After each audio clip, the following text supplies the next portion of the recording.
В минувшие выходные прошел финал самого красивого конкурса Якутии, национального конкурса красоты «Мисс Республика Саха-Якутия». В этом году его участницами стали 16 очаровательных красавиц со всей нашей необъятной республики. Обладательница короны и главная королева Якутии уходящего года сегодня в нашей студии. Представляем вам Наталью Строеву, «Мисс Республика Саха-Якутия 2017». Доброе утро. Доброе утро. Доброе утро. Ну, с каким настроением сегодня проснулись? Пришли к нам. Достаточно бодрым. Наталья, ну расскажите, многие вот буквально вот в эти выходные, да, объявлено было имя победительницы, многим неизвестно, кто вы, что из себя представляете, где учитесь, наверняка всем якутянам будет интересно послушать от вас лично. Ну, меня зовут Наталья Строева, я являюсь студенткой Медицинского института Северо-Восточного федерального университета на специальности лечебное дело, первый курс. Я также являюсь моделью агентства Taya Models, а также я являюсь преподавателем по дефиле и фотопозированию на данных курсах.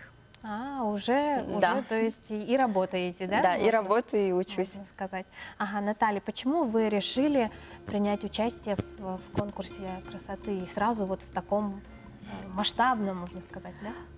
Приняла решение о том, что я буду участвовать в данном конкурсе не сразу.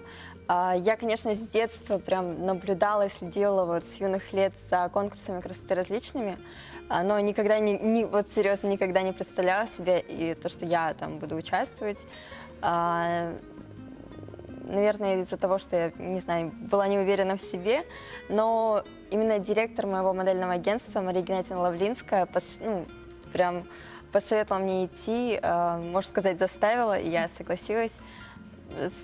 Согласилась для того, чтобы узнать, чего я достойна, что я могу, узнать, на что я способна. И, в принципе, не пожалела ни чуточки, взяла главный титул. Такой результат. Да.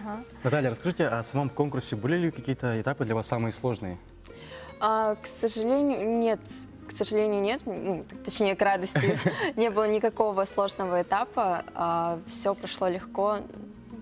Только вот подготовка, репетиции, сочетание учебы было достаточно сложным именно для меня, потому что медицинский институт достаточно сложно. Все совместить сложно. А сколько заняли репетиции и подготовки?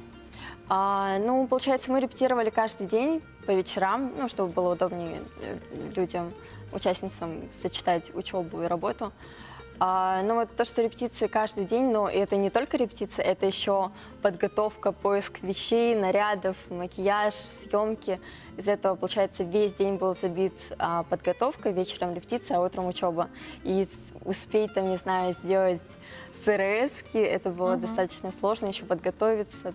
То есть совмещать учебу, дополнительно еще готовиться, да? Да. Действительно сложно. Но что касается этапов конкурса, какие были этапы? Помимо традиционных, может, что-то новое?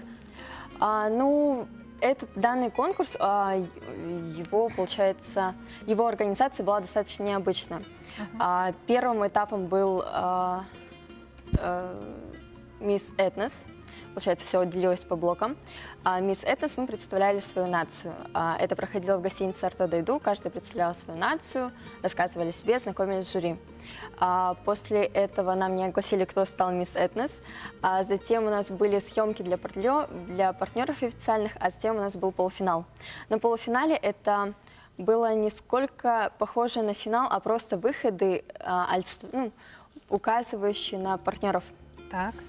И там разыгрывались 5 номинаций дополнительных. Это Мисс Этнос, которая с первого этапа.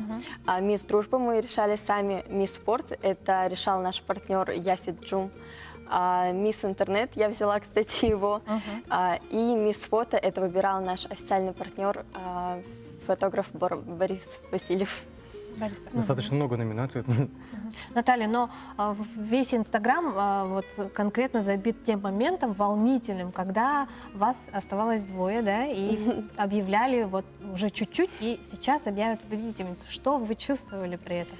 У меня было, не знаю почему, у меня весь конкурс было такое достаточно спокойное настроение.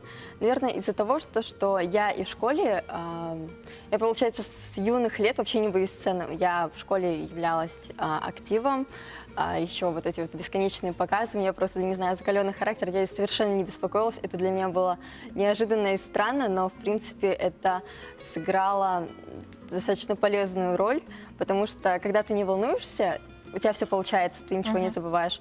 И вот я серьезно, я не знаю, почему я не волновалась, и когда объявили победительницу, я не знаю, либо не пришло у меня осознание того, что я стала мисс Республика Саха-Якутия, либо, я не знаю, но я серьезно, я очень спокойно приняла, и было очень неожиданно. Меня всегда интересовало, за кулисами как общаются конкурсанты, девушки? Не ссорятся ли?